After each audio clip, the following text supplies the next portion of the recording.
Hello, hello, and welcome back to the KeyZ Method. We are here today with just the root of the music industry of today, and I say that because she is the foundation of so many records over so many genres. I mean, a Dove Award winner. I mean, you've sung along and are responsible for records all the way from Mariah Carey to Whitney Houston to we can go over to gospel to Kirk Franklin to jazz, Michael Buble to Norman Brown, Carlos Oh, wow. Santana, Brandy. I mean, the list just goes on. You are definitely a major impact in the music industry. Thank you so much for taking your time out your very busy schedule to join the KeyZ Method. Sherree Patrice, hello. Hey, hey, hey. How you doing?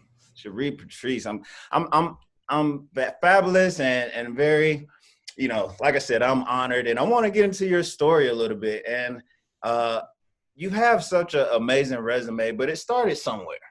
I And did. where did this thing start at? Where did you grow up in the church, or were you in the band, or was your family Okay. a part of a music tribe? Like, where did this start from? I grew up in Chicago. I was born and raised in Chicago, Illinois, and I grew up in a Christian home and a Baptist church. And within my parents trying to figure out whether they wanted to settle in Baptist or Pentecostal, or it was a bunch of things that they were trying to figure out back then. Went from choirs to, praise teams when praise teams wasn't hot in the 80s. But I've always had a musical background. I was in a children's group, and then I got in the Soul Children, which is a huge choir, children's choir, under the direction of Dr. Walter Whitman. Was able to sing with him, and my uncle had a group, which was about maybe 9 members, and they were all grown. I was basically 16, so I had some good training coming up. Very nice. Were you kind of resentment to that training? Because were you kind of like, I just want to be with the other kids and play and ride bikes, or did you embrace that all that mentorship that at the time you might not knew you was getting? I did. I was able to do both, actually, and so I was actually in the Soul Children, which was a choir that ranged from, I think, maybe 8 to 18, and then I had the group. So between the two, I had pretty much had a good balance. Yeah. Very nice, very nice. So let's talk about like just starting out and going through that. What's your favorite? Just jump into it. What's your favorite thing to sing? Favorite genre? Do you have a favorite genre of music? Yes. Jazz. Not. I'm not a Ella, typical Ella, Billy. For some reason, I just don't make the connection with standards. And although it's been suggested that I do them, it's Jazz just not standard? something that.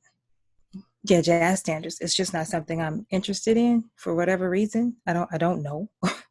But my first introduction to jazz was actually Anita Baker and Take Six. So that's my rendition of the Manhattan Transfer. It has to have a little edge to it, but it always caught my ear, and I would,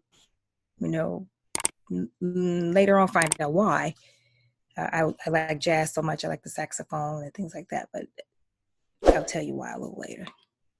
Okay. Just hold that a little bit. That means y'all got to stay posted. Jazz and Yeah. I want to say Take Six. I don't know. I got to check my facts on that. But are they from Alabama? Or I do they don't go to know. school in Oakwood? I want to say they might be close to my hometown in Alabama. I'm not sure on that, but I want to. If they were, I was going to give a shout out to my Alabama hometown. But Hey, Alan.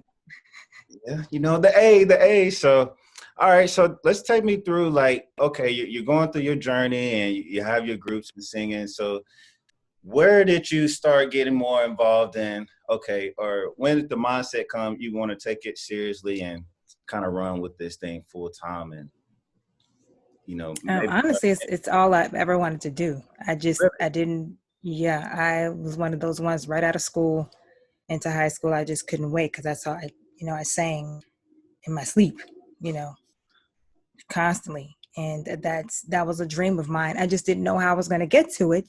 Mhm. Just being in Chicago, kind of felt stuck. And that's a great musical town. It is, but I didn't know anything but homeschool and church. So, and I think when I was growing up, you know, if you were singing secular music, you were just of the devil. You know, I remember one girl, she got a Coca-Cola commercial, and I can hear the adults just talking about it. I was like, what's the big deal? Like, she's making money, like, whatever, you know? Right. So my parents actually got a divorce, and my mother moved to California, and she went ahead of us to basically, you know, get settled so that we could come. Mm-hmm. So by the end of, I think she left in January, and maybe by April, we moved to California.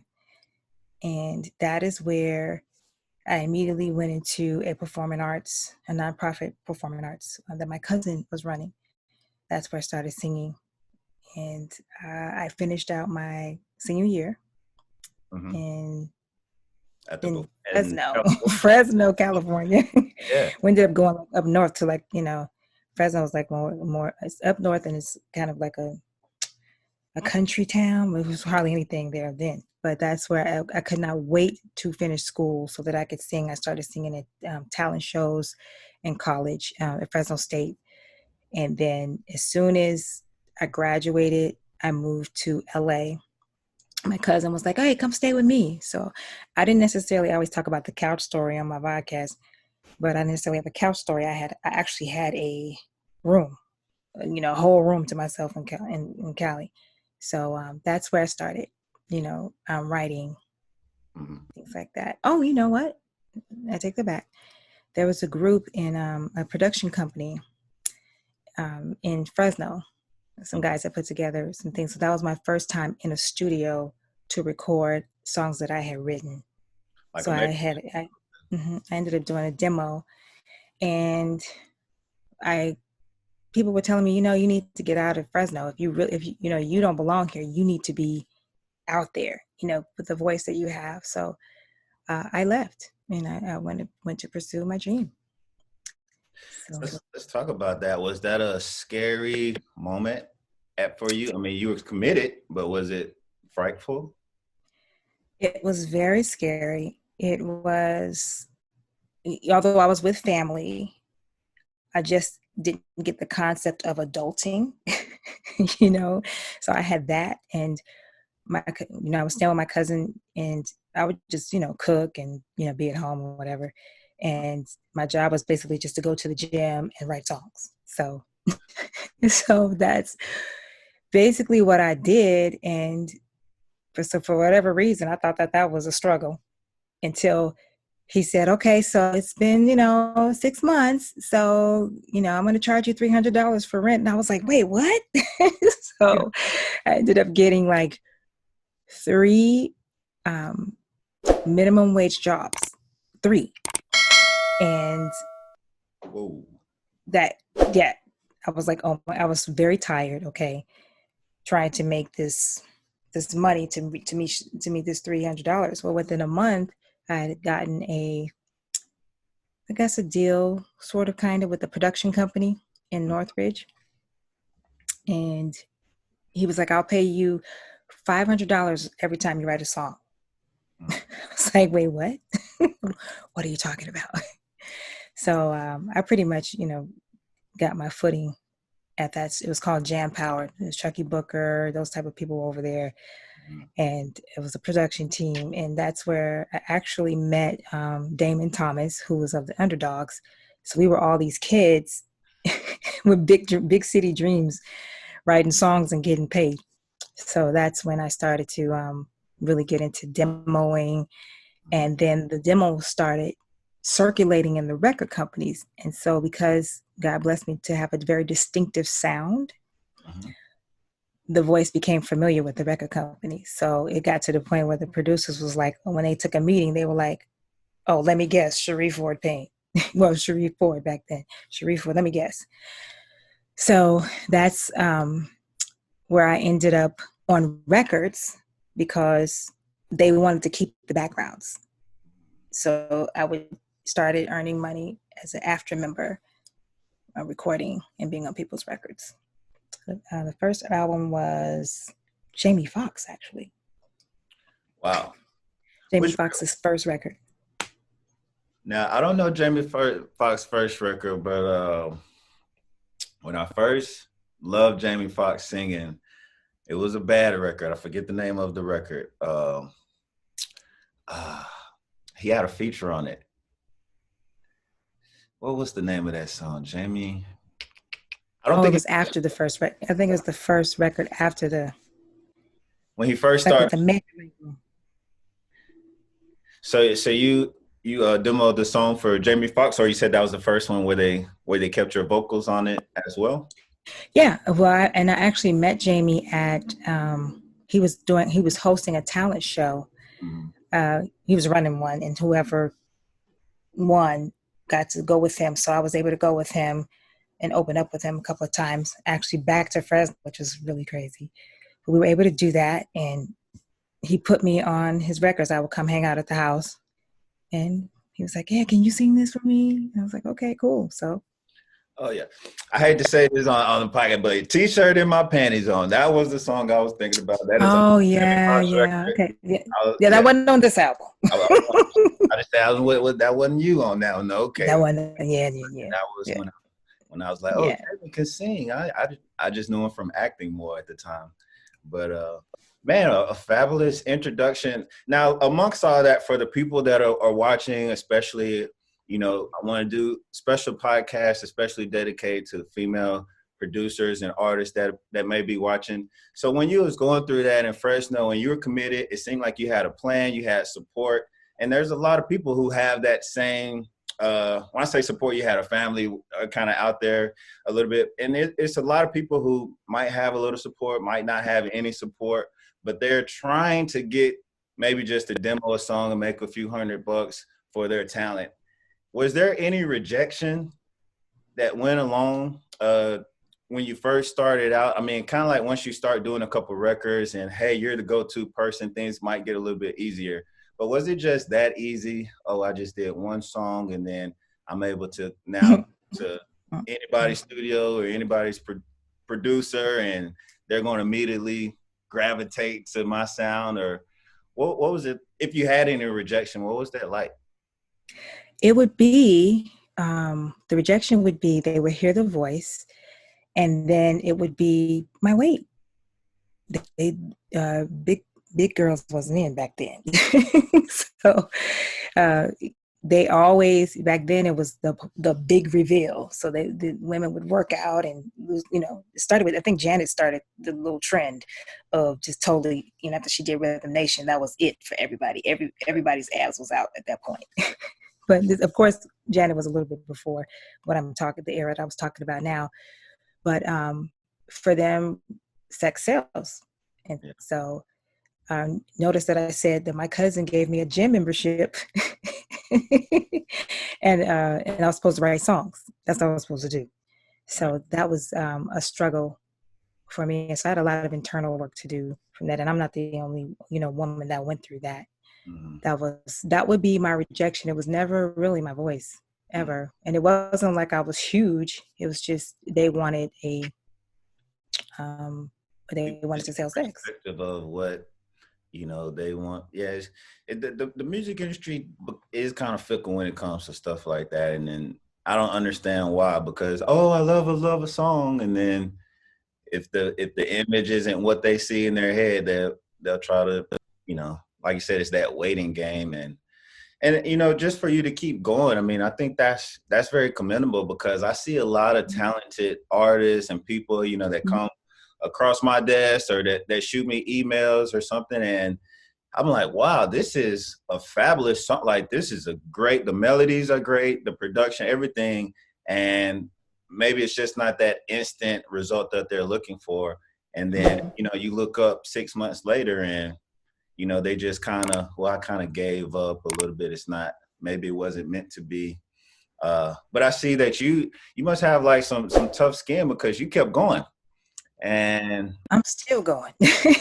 Still.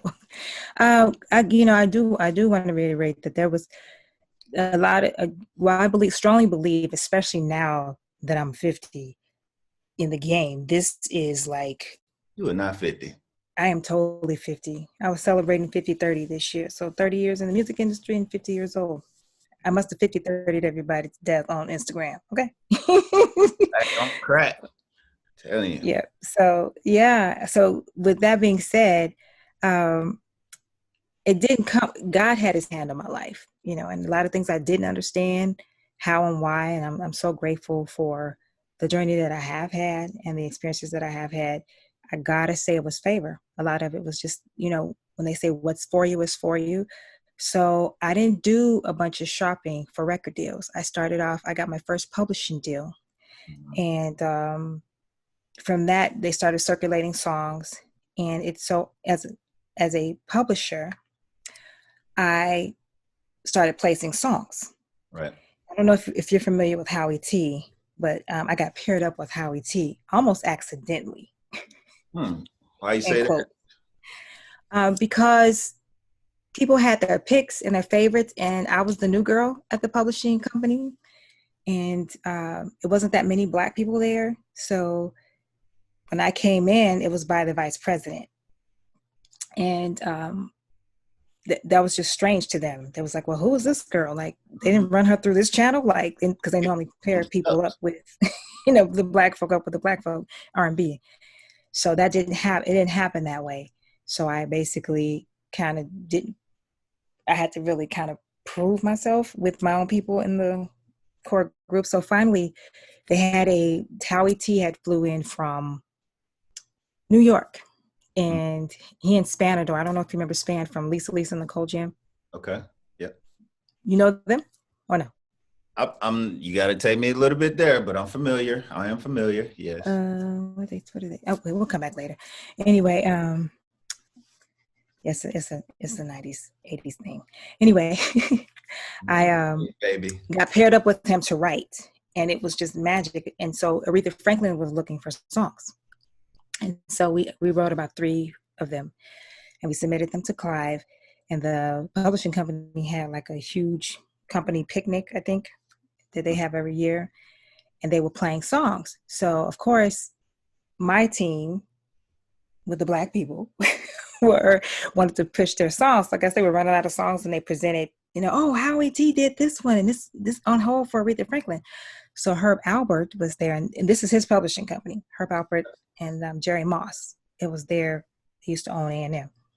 So they were there, and they were like, okay, so I got one. Who's the girl singing?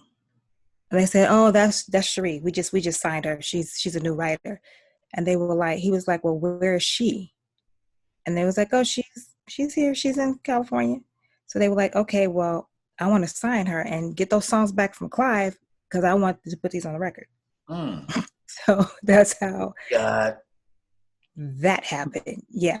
Wow. Along with that, I started getting, because of the circulation of the vocals or the demos, they would still keep the backgrounds or have me come in and just redo them.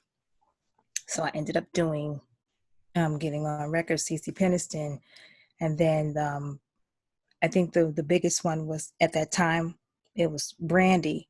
And then there was Tony. But all of that happened while I was we were all working on our records together. Mm-hmm. So Mary would come out with her next album. It was, you know, it was right there in the trenches of that time. So mine never came out. My record never came out. Not yet. We're going to say not yet. Not yet. No, not that. Well, it was released, but it was shelved. I basically walked away from the deal due to personal circumstances.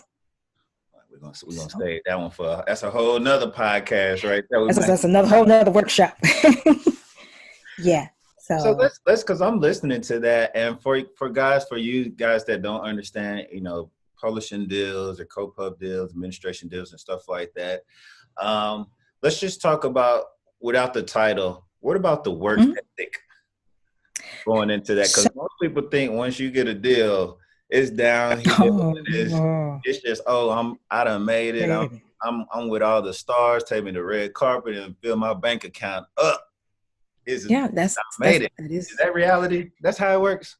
Sherree, That that is work for it. you? Well, you know, it can, but if you don't know, if you don't have discipline, if you don't have the wisdom, it will not work for you. You will end up without money.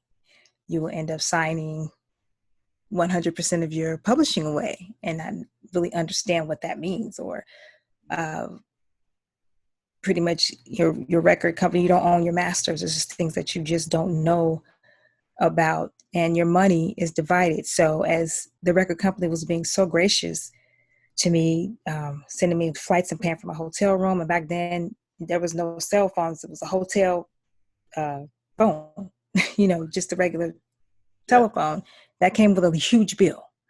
So just things like that. Oh, I'll take you out to dinner, not realizing that everything that they bought, all your clothes, all your makeup, all your photo shoots, that comes out of your budget, and you have to pay all that back. So no one really explains that. And sometimes you have crooked people over your project that will take your money and allot it to what they want to allot it for. You have to also take into consideration to pay your producers that you're working with.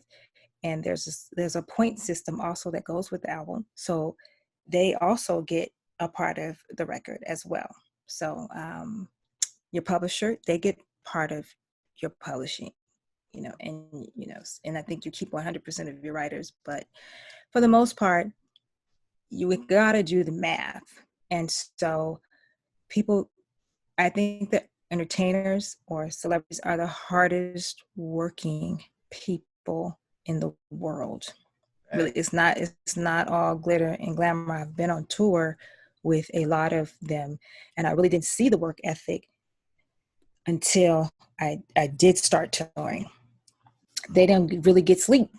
You know, as we're all on a flight together, as soon as we land, they have to go to a radio interview, sound check sometime at 5 o'clock in the morning. After you finish your show, they have to get up and go to another radio station at 5, where we don't have to get up until 8 in the morning to catch a flight. You know, they may have photo shoots and interviews, and it just doesn't stop. And not to mention, not any privacy. So people don't take all of that into consideration.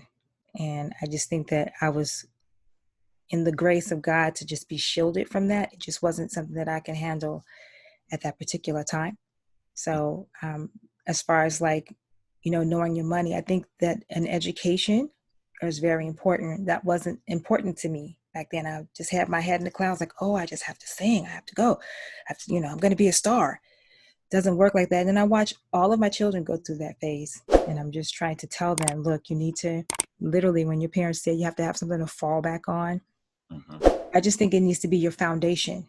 So if you're going to do music, then also make that a business as well.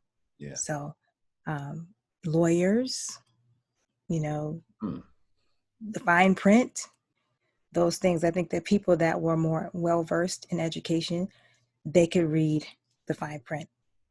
They also have degrees where they can work elsewhere if they need to. But I've learned also over time that colleges, oh, I had to learn the hard way, that college is more about discipline than it is, you know, even school is disciplined. And so if you can go through school and you can, you know, stay on top of your homework and your chores and all that, all that, and follow rules, things like that, that's what you're going to basically have to do in the industry. It doesn't change. You're not an exception to the rule. I know the kids see the glitter and glam, but at the end of the day, it's also taking care of your health. It's also, you know, so being in shape and eating correctly so your morale could be good. A lot of them, that's why a lot of the artists turn to drugs, because they just can't handle the glory, if you will. They can't handle it. So they have to numb it so they can be on at all times. Yeah. At all times. It's not easy. Yeah, I mean, that's interesting. I've never heard anybody say the entertainers are the hardest working people. And I'm thinking about it, I'm like, that's really close. That's facts, because everybody has a work, you know, you work your regular 9 to 5 or 8-10 hours a day, right?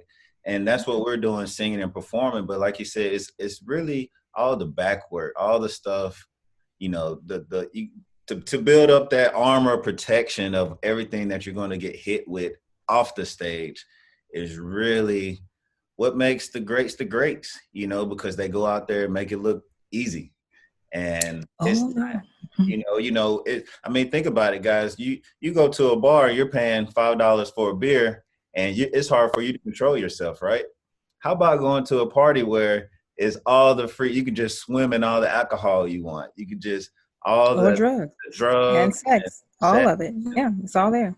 And just like you said, I mean, you have to have some principles and a foundation of discipline. And, on top of all of that, it is called the music business, and I thank you for bringing up the lawyers. And that's why we do the podcast. And we're going to get more into your particular podcast here in a few minutes. But guys, go back and look at some of my episodes. I have lawyers on there, other producers and guys that talk about some of these things in the industry, to where if you just take, a few minutes of your day and watch these podcasts, it could be the difference between you making it in the industry for a short amount of time period and having a long, successful career in the industry, just like Sherree has eloquently explained right now.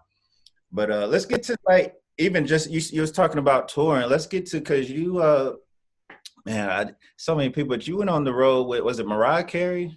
I did. That wasn't my first tour though. Okay. I did go on tour with Mariah though. Jamie was your first tour. I maybe did a couple, and I wouldn't call that a tour because I can just drive to where he was and maybe open up for him like twice. What's your that first? Was it. My first tour was actually with Sherree Patrice. Okay. You probably have to research him. Great singer. That was after, I think by then I had my fourth child. I was like 28. I got married at 21. And so I was never really on tour because I had small children. So I would just sing on records. That's what I was doing. No touring yet. And so finally, this international tour came out, and I really loved Rasan's music. And we had worked together also on the Brandy record. He wrote Baby, and he sang on it too as well. So, yeah, I went on tour with him. That was an international tour. So much fun. Man, I mean, just talking to you, man, you are where you are because of your humbleness and just saying, hey, man, I really enjoy this music. I want to be a part of that. And I think that's another nugget, guys. You're getting so many keys. We're not even halfway done with this. But just to say that, I mean, for you to be like, you know what? Love the music. Love what you do first. Love the sound and being around the people. Like, man, I just really love this guy. I just really like what he was doing. And guys, a lot of people do that, and there's this side note, people like, hey, I want to get a band or I want to join this group or something like that. I think if you start putting out music that you love first for yourself, don't try to sound like nobody on the radio or somebody else, one or the other. Just do what you love. People will buy into that. I promise you. People would, you will find that community, and they will buy into that. So thank you for sharing that one. But yeah, so how was it when you did, after your first tour or first few tours? I don't know, how many tours have you been on? I mean, I'm learning about you. I mean, this is okay. I've done Rasan Patterson, Kenny Lattimore, Shaka Khan, Layla Hathaway, Mariah Carey. I did a Babyface sprint, real short, with David Foster.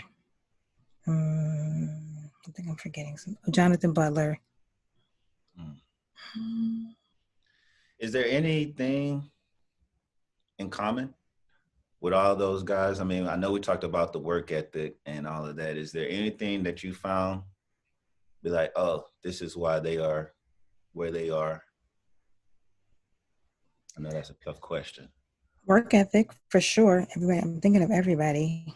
Mariah had a huge team. So Mariah was probably just exhausted from just being Mariah. I remember she was getting her makeup done Like she sleeps with the makeup on the plane, like, I remember We have that. a tour bus She just just for always had a makeup team right around here. her.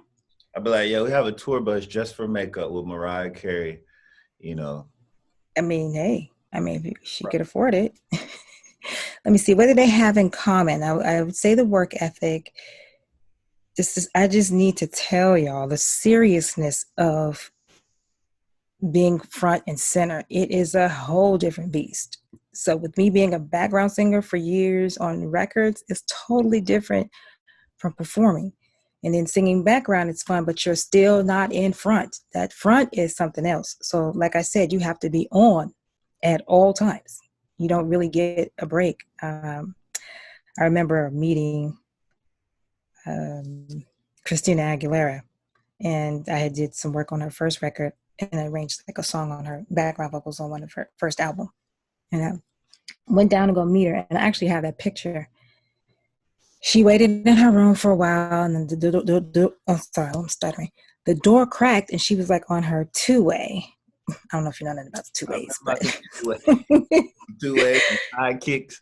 Yeah, she was on her two-way, and you could see like the people say, her people telling her, "Hey, you have somebody outside waiting for you," and she was like, And back then, I was like, "Oh, you're not humble. You're not grateful." No, what you were was tired. She was tired. She was tired. You know what I mean? Like, it's just hard to be on, So she came out and took a picture, and you could see in the picture, like she was just going through the motions, but it's hard work. You have to balance it out and accept that you have a responsibility to your fans, but also to be human. Yeah. And people that express their humanness, I guess, they get ridiculed for it, or be called the B word, or so forth. But fame or career, which one do you want? Right. So I think, I don't know if I ever answered the question what they all have in common: work ethic. Yeah, definitely. So let's take me through a little bit of the process as well, because you've been able to, you cross over so many different avenues of music. You are truly just a musician. Your vocals are probably one of the finest instruments out there on the market. You can go from gospel to jazz to pop. How are you able to do that? Because people are like, I'm good at gospel, and I grew up in gospel in church, and that's all I knew till I was 22 years old. But you how does somebody transition to go on a Norman Brown to Kirk Franklin? Like, break that down if you can. Okay. I spent a lot of time in the house as a young kid, after about 9 years old, and I would study albums. So I wasn't necessarily, if I say I'm an Andre Crouch fan, I don't necessarily. Coronavirus. Huh? You've been on COVID then. Coronavirus ain't new then. House arrest. Right. My mom had classical music. She's a classical pianist. My grandfather and her father is Gene Ammons.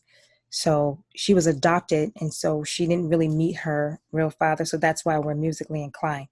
If you research him, you'll see his dad wrote like the Boogie Woogie. So that's my legacy, pretty much like unclaimed legacy, if you will. But that's my roots.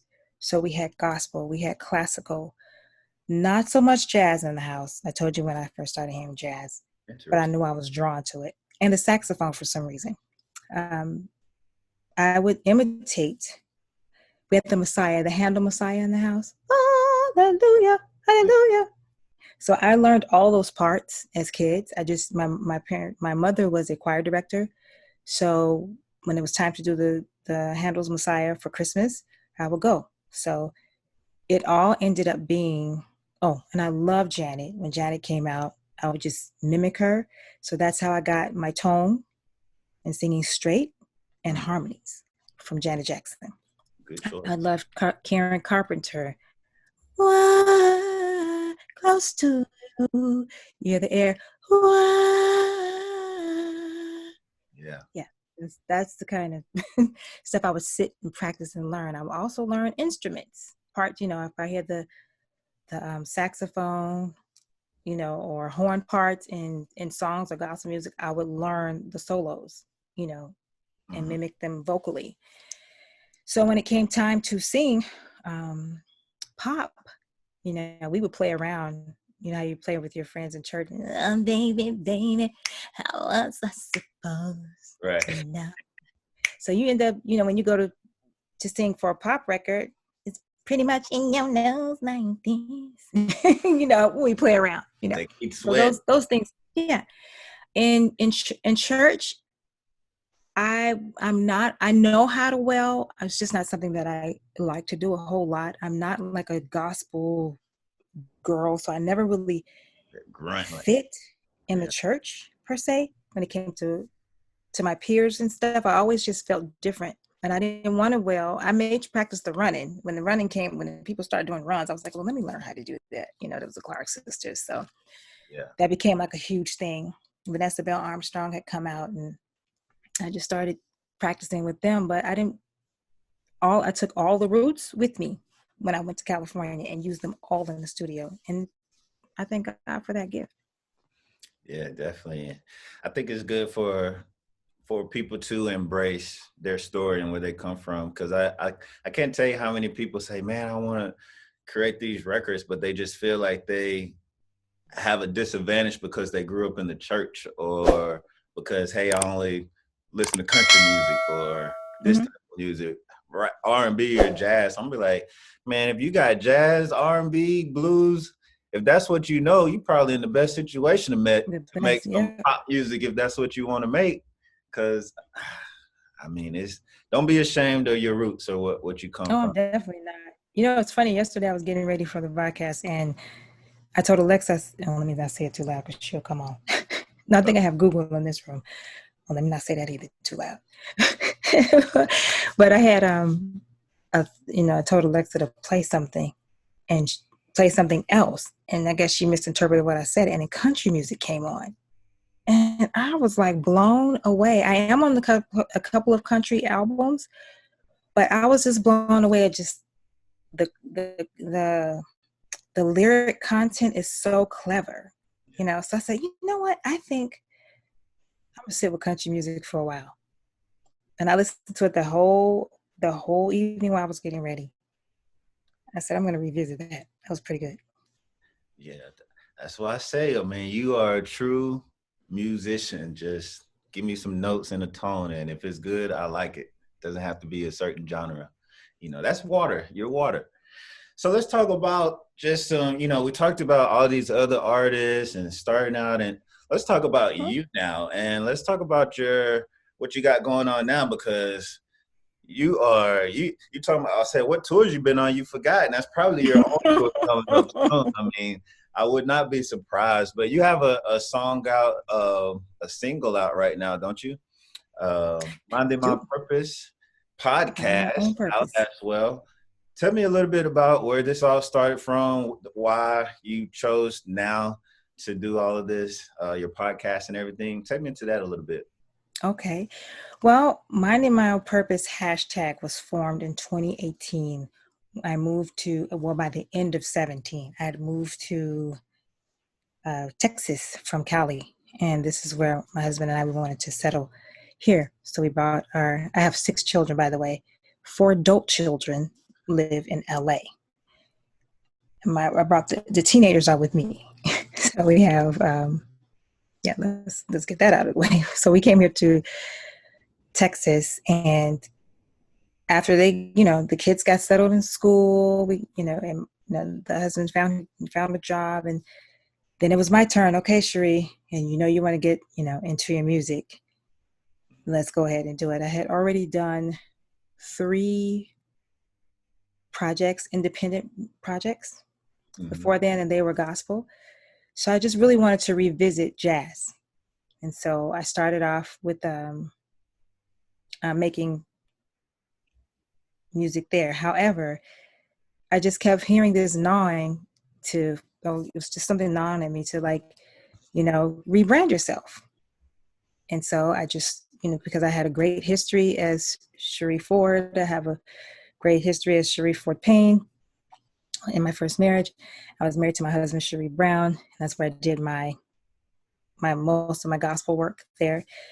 But I just got to a point where I just wanted to not be identified with anyone else. I really wanted to sit in my purpose and own it and what God put me here to do. With having a family, you kind of get out of touch with yourself sometime. And sure. That's basically what happened to me.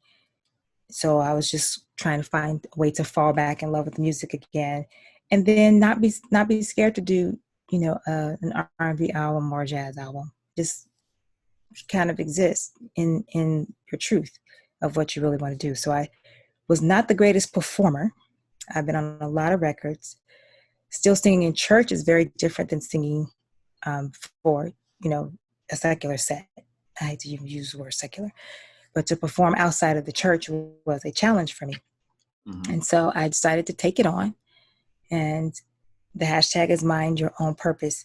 Mind Your Own Purpose came from, there's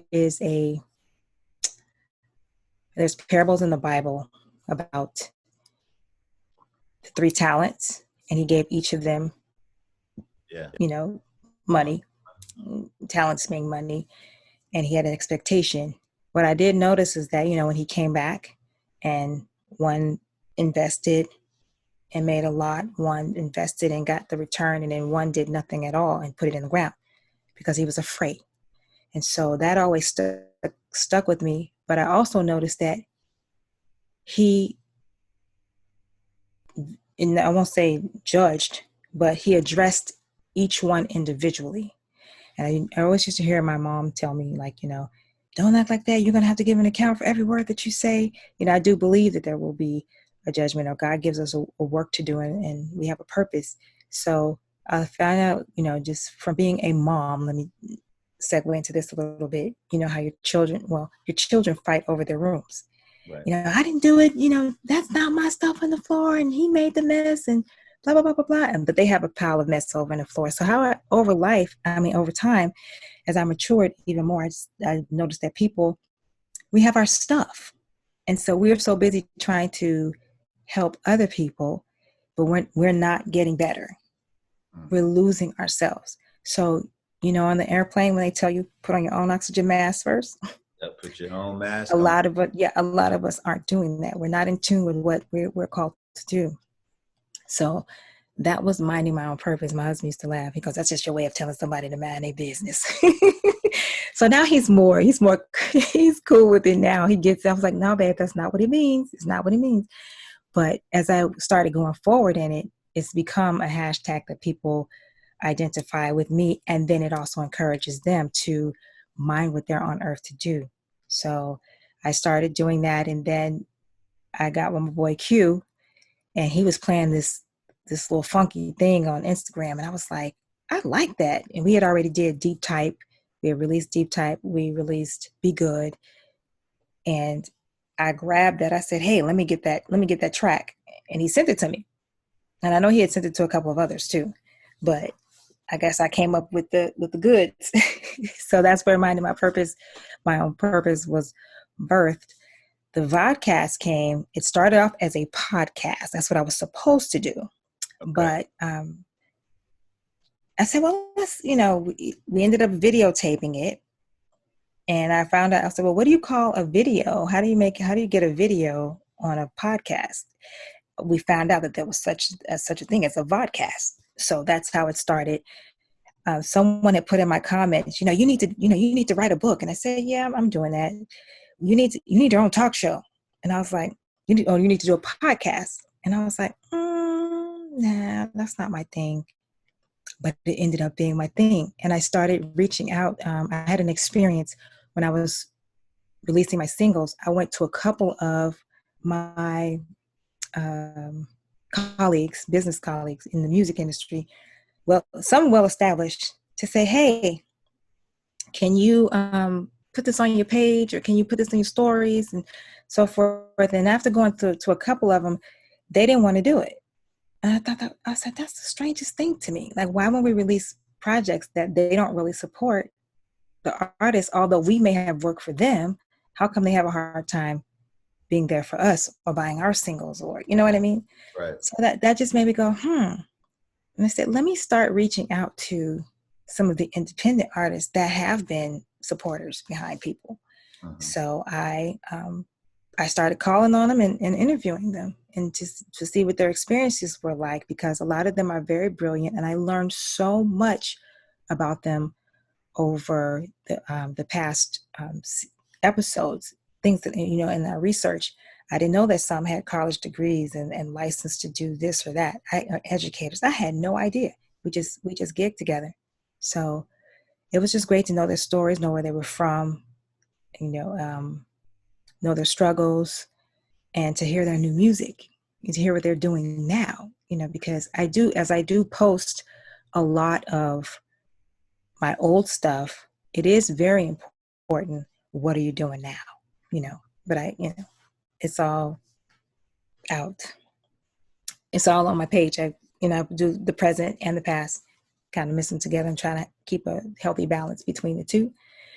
So I feel like that's part of my purpose, to open the door for others, just so they can hear their stories.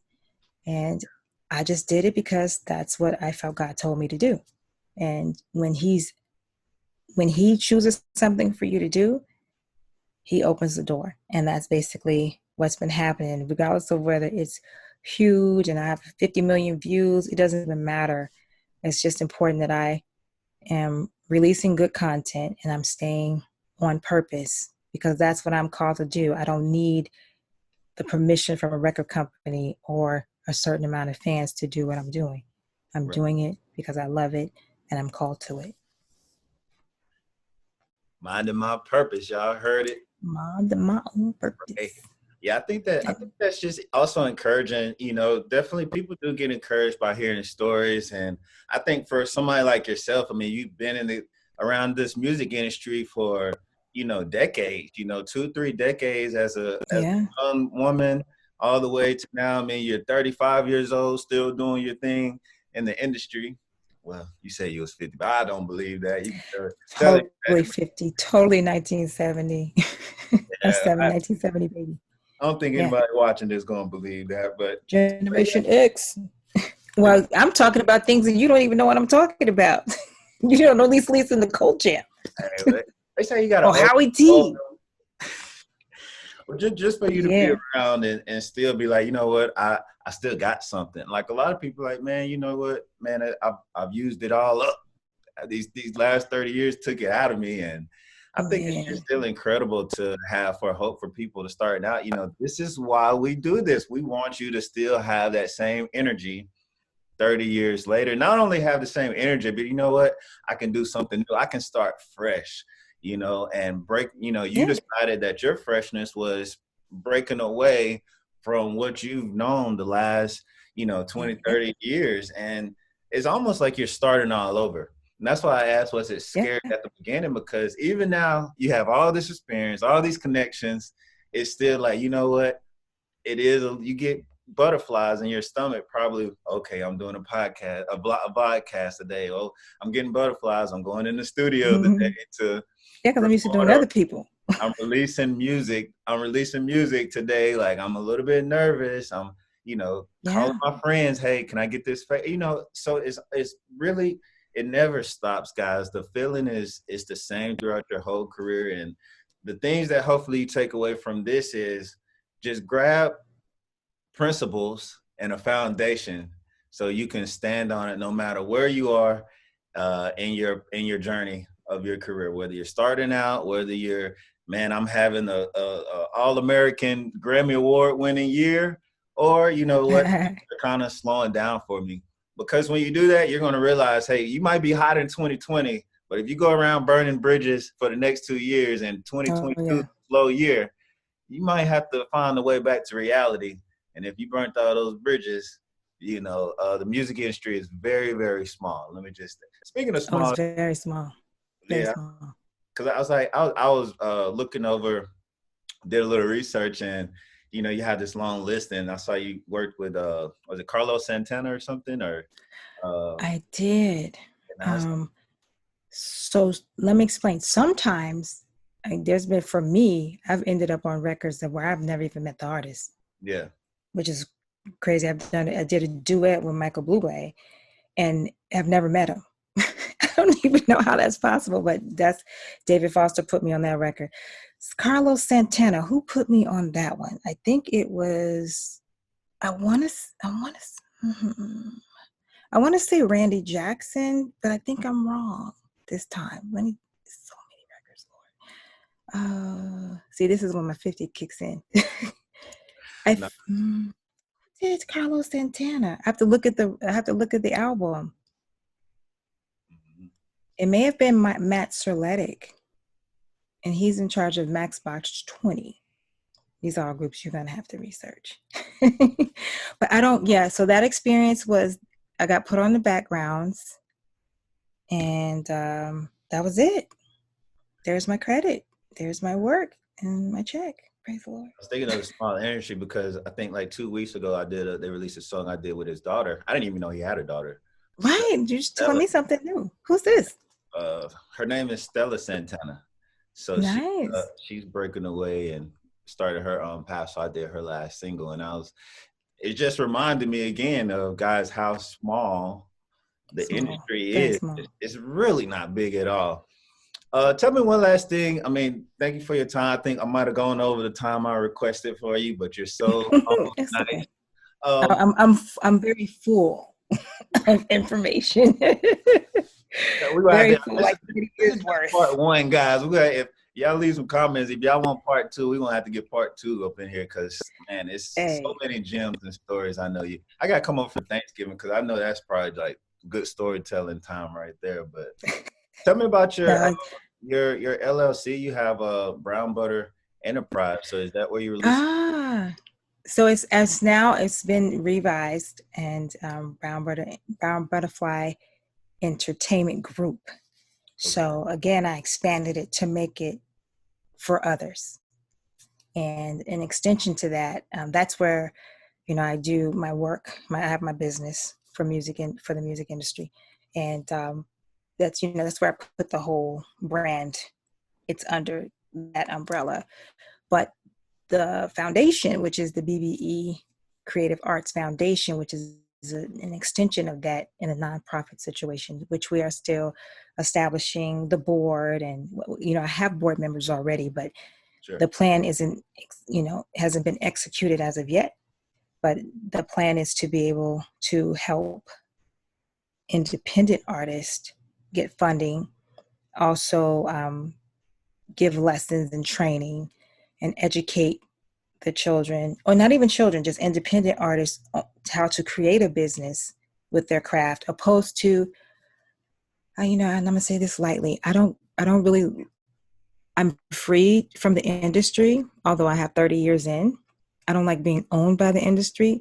And I don't know if you're around for Prince when he had slave on his face. That's basically, you're owned. And that's what a lot of people don't understand. When you're doing contracts, you do what they tell you to do. You wear what they tell you to wear. You sing what they tell you to sing. If you've heard Whitney or anything, I hated that song. I didn't even like this song. It's like that. But getting back to the business, I want the people to be able to know that they can own their craft, and they need to take it more seriously, because people will say it's not a real job. But that's because our work ethic, we don't treat it like that. You stay up all night, you eat whatever you want, you don't really have a schedule, creatives. So I think that once you start taking on the work ethic of even a 9-to-5er, that's where I saw the people who had more discipline got further. And so a lot of us creatives lack that. And I know that I was one of that to a certain degree. Even when it comes to money, I may have made lots of money, but I didn't mind my money. Okay. So you out of your money. Okay. So you didn't mind your contracts and you didn't mind your money. So keep coming like that. that's so important, to know. A lot of the artists would just do stuff and they would spend money, spend and spend, but they didn't give account for what they were spending. And they didn't even know that a lot of them were being ripped off. I had one year that an accountant that I had didn't even pay my taxes. And that was the year I did the Pepsi commercial for Britney. I probably made $300,000 that year. He didn't pay my taxes. I didn't know he didn't pay my taxes.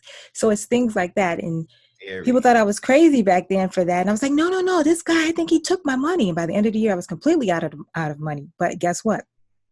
5 years later, Black Eyed Peas sued the same man for the same thing. Oh. So it's stuff like that. And I probably went, probably a little, it's so much I could talk about, man. It's so much. Mind your money, your bank accounts. And Oprah said it best. I remember she looked at Tony when she was bankrupt, because, a lot of the singers are bankrupt, right? And they owe tons of taxes. Mm-hmm. How could you not know? So over the years, that's why I have a business, to learn. And it's taken me a little time. You're asking me about singles. It's very hard to put out things, to market and posting. I'm doing all of my posting. I'm doing all of the videos and things like that. I had to learn how to do something new out of my comfort zone to do what I'm doing right now. So it's not, this is a job. Yeah. This is a job. And I really began to take it serious after I got a job at Starbucks. That is the hardest job in the world, let me tell you. Starbucks? Because it's about 80% cleaning. And taking all the little parts, making sure that that everything's sanitized and good. So that was very hard on my body. And I said, if I'm going to work this much for this little, then I could start gigging and get out of the mindset that I need to make XYZ amount, like back in the day, because here in Austin, they weren't paying that much. So I was like, I'm not doing all that for that. I'm not doing it. I turned down work for a long time, but I started doing it and embracing where I was. And the fact that you're starting over, Sherree, you're in a town that nobody knows you, and you're starting over. So that's what I did. Well, I mean, it might be starting over with, rebuilding another empire, but, it's very impressive to know that, you're willing to take on the challenge and do a restart, but also, build an on-ramp for other independent and new artists to also come on and actually just have an easier way and access to some of the same benefits that you've created on your own by going through the struggle. And, that's very commendable, because a lot of people, they just don't do that, Sherree. They're really, not saying they're selfish, but, the industry is very, very hard. And, I got to hold on to what I have. But for you just to even take the time and share your story, share wisdom, guys, don't take this lightly. I mean, I really don't know where you can get better information coming straight from the mouth of somebody who really lived this stuff. This isn't a YouTube video where somebody's just saying, hey, I read a tweet somewhere or a magazine. Like, I'm trying to ask the hard questions so she can really be like, you know what, I heard this. I don't have to go through this same thing. Or, you know what, I thought I was on this path. Maybe I need to get in this lane for a little while and try this out. So, well, just become and just be, I am the industry, my own industry. So I'm creating a new thing where we educate the artists with their publishing and copyrights, things that they should know, that they felt they needed a manager for, but that you're the CEO of your craft. And most importantly, which I did not mention, that's very important, is a spiritual foundation. Your relationship with God is very important. And if you stay within his precepts and the path that he had for you, like fornication, adultery, all those types of things, drugs, that if you stay pure before God, he'll open the doors. But a lot of us had to take the long road because we chose to lay down with somebody we shouldn't have. You know what I mean? You get sidetracked. Now you have 2 or 3 baby mamas because you didn't stay pure. You know what I mean? Not that we're not going to have trials as Christians or believer, which is my belief. But I just know that I'm nothing without God. I know that this was his favor, and I know that this was the path that I had to go through. Everybody carries a cross at some point. And that's why I do believe that when God says he created all equal, everybody, no one is without suffering. I don't care how much money they have, how beautiful they are. Everyone has a thorn in their side of something that they're dealing with that they can't overcome, unless we would be perfect. Yeah. You know what I mean? So that's really important. If you stay grounded and focused, then you will get exactly what God has for you. Yep. Yeah. Definitely, man. That's a very good word. And thank you for mentioning that. And patience is a big key to part of that, because there's God's timing, and they go grip in the side and say he's an on-time God. May not come He's when an you want. on-time God. Yes, he is. Oh. Come on now. Yeah, see, we can go to church just a little bit. Just a little bit. Is that all right? Yeah. So tell everybody, tell them where they can find you at social media. I'm definitely going to put links below, but tell them when you have your podcast, Sure. where they can find you at, any music, stuff like that.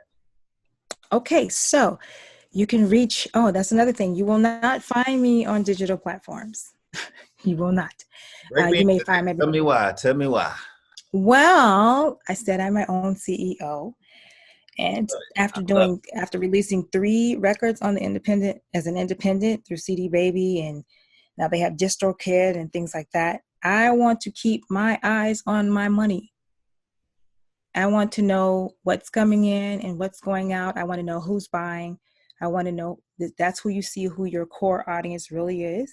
Yep. And when I started doing the live shows, people would go over to the table and they would buy merch. And they would buy even CDs. They were still buying CDs. That was my audience. And so, you count, whatever your profit was, and you take it home. And I was like, I'm making more here than I am from my $10 CD Baby check that they send me maybe twice a year.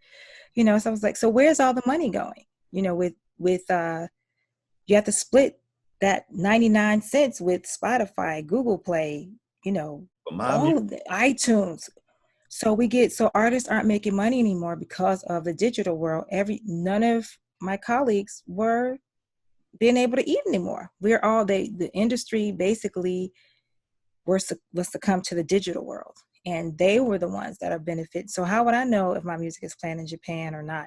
But what I will know is if the person from Japan puts in www.sherreepatrice.com and purchase it from my website, I can see it and send it to them. So that is where all of my music is. I left my First Fruits album and Soul Thirsty album available on the digital platforms. Why? Because it is the word of God and it does minister to people. I did write those albums to minister. So I don't really mind giving that away because of the content. It's so needed. And there's prayer on there. I've heard people say, hey, I led my family to Christ because you prayed the prayer of salvation at the end. So there's something on there for healing and just staying encouraged. The word of God is on two of those CDs or albums. So I have that there, but I also have it on my website. And I've also had people come over and say, hey, I saw it on YouTube. And they'll still come buy the album. So in my store, I name my price. Yeah. And, after taking plenty of, webinars and seminars about business over the past year or so, we're the ones that place value on our product. And so I don't know where everybody got that they're going to charge 99 cents for their song. I don't know when did we get, when did we reduce ourselves to 99 cents? Like, how are we going to survive? And that's 0.999%. Not even, you don't even get the whole dollar. So I just treat my store and my music like I'm performing live. And so if you are a true fan of mine and you want to support me, then you can go and purchase the merch at the price that I feel the value that I'm giving to you. And not only that, as an independent artist, when we first started doing independent records, those 3 records that I told you about before, people would just come and sew and they just blessed. They didn't really even charge me to come and play on the record. So this time around, I figured out a way that producers can benefit. So whoever I partner with to do the songs and going forward, I split half of the money with them and pay them out every Friday for my sales of the song that we worked on. So it's because they work just as hard with you. I know I worked with QB Smith. Sure. We labored over the 3 songs that we have done. There's actually 4, but that's coming out soon. Yeah, we work. So I want to make sure that everybody eats. It's not just about me. So when people see $5 a single, they're like, well, I'm not $5 for nothing. You know, I've heard it before. Yeah. But people that love you, and they'll just go into, they don't even think about it. And so most of your fans sometimes are the least people that you expect to be. So that is what I do. Yeah. That's what I do. I mean, I totally agree. You know, I've been a producer for the past decade, so I've been kind of, you know, what can I do to support the artists? And yeah, definitely now, you know, guys, I mean, go support these artists, especially the ones that are changing. I wouldn't say changing the narrative, but they're the forerunners of, you know what, we're not going to accept a 99 cent for all of this work. Even guys, it's expensive to be in the music industry. I mean, I'm not even a big time producer, but somebody at a lower, I mean, it takes hundreds of dollars, if not at least $1,000 to record a song to give you guys the good quality that you guys want. And then to ask for ask for 99 cent, you know, that's not, you know, you guys will spend $10 on a cheeseburger and not even eat half of it. Oh, Starbucks. I had one person saying, you know, explaining to me why they couldn't buy a single. And they told me to hold on. Can I have a white chocolate mocha? And I was like, what? I worked at Starbucks, so I know you spending money on that, but they'll give you a whole spiel of why they can't, you know, I'm saving for this, or I can't spend my money on that. And that's okay. But even the 99 cents is a farce because it's on free on Spotify. So they don't even have to spend 99 cents, or they're paying a membership $11.99 to have access to all of the music all over the world, which is why artists can't eat from just touring now. And now it's COVID, so we're home. Yes, it's definitely. But I like what you're doing though, and I definitely feel like I need to do a whole nother episode just talking about how like growing your fan base without having to have a ton of people, guys. And you're doing exactly that because you're catering. You be like, you know what, I'm not going to just have no random person in Scandinavia buy my album. I don't know who it is, where my money's going. I'm going to have a connection with every single person that takes the time to not just go to iTunes and browse and stumble across me, but you have to take the time to go to my website, scroll up and down and buy something. And for that, you're taking the effort, and in return, I'm going to cater my next content, my material, my songs, my emails, any gifts, surprises, and I'm going to work and create for you guys. And guys, the ones that are starting out, that's the new wave. You know what I'm saying? Don't go out here and try to be famous and get it. I mean, not saying don't go out and do that, but you can be successful with 500 people that love you. And the method is, instead of catering to iTunes, figure out a way to cater to those 500 people. And each quarter, just come out with, like you said, a single $5 product. I got T-shirts and hats. You know, if I saw them, I love them. If 500 people, and I'll send you a little swag pack. But if 500 people, that you create for, you call yourself a creator. That means you get up every single day and spend 8 hours a day creating. If you do that and create a product, and the 500 people spend $100 a year on you, $25 a quarter, that's $50,000 for you to invest back into the music industry. And you're spending your full day, you're a full-time creator, so therefore you're going to have more time than the person who's doing 4 or 5 other things to actually perfect your craft and get closer to those 10,000 hours. You know what I'm saying? That's very important. So when you get to those 10,000 hours, you can now begin to scale and have wisdom and do exactly what Sherree is doing, help other people. And that's all we want, is for you guys to be able to have the availability and the access to create the best content that you can, and get your reward for that, get your proper money for that, and then come back and help the next person do the thing, and keeping this cycle going. So I commend you for taking your music off of iTunes. Or it was daring. It is, because you're like, oh man, because the mindset is, oh, I'm gonna miss out on so much sales or something else if it's not on iTunes or Spotify. But guys, you're really not missing out. I mean, if you're not getting paid for 1 million streams the way you need to be getting paid. And I'm not knocking it for the people that can. I mean, like I know there's an artist like Cafe, like they have, for the celebrities, they have a huge following. I don't have that right now. So I'm just doing what I can do now. I don't have that. Absolutely. And you mentioned somebody in Scandinavia, they too can go on the website. I just want to see them go on there. I'm gonna look at my. It's okay. They can come on over too. I got U.S., Australia, where's Scandinavia? Let me see. I better have Scandinavia tapping in. Yeah, they can brag from all over the world. They just have to come over here to do it. So you need right now I just need a marketing team, but that costs money. So I need a marketing team to push the songs out there, to push them over to the website. So it's coming. It's all in due time, and enjoy the process as you have been, and telling us to. And guys, if you made it this far on this episode, that means you really got something out of it. So like I said, all we're asking you to do is just go visit the website. I'm gonna put the link below, and yes. I think that a big thing for us is just to have your support. Even if you don't buy it, if you share it, that lets us know that, hey man, we're doing something right. Yeah. It's not they can come subscribe. Yeah, subscribe. It's not always about your money. There's more than one ways to support artists. We do want your money. We do want you to buy and support our craft. But for the most part, guys, if you watch this, definitely share, like, comment, and go check out her website. I'm gonna leave a few links below to her social networking, so you can tap in and learn more about Sherree and everything she has going on. But thank you once again for joining this. This was a lot of fun. This was great. I didn't realize how full I was.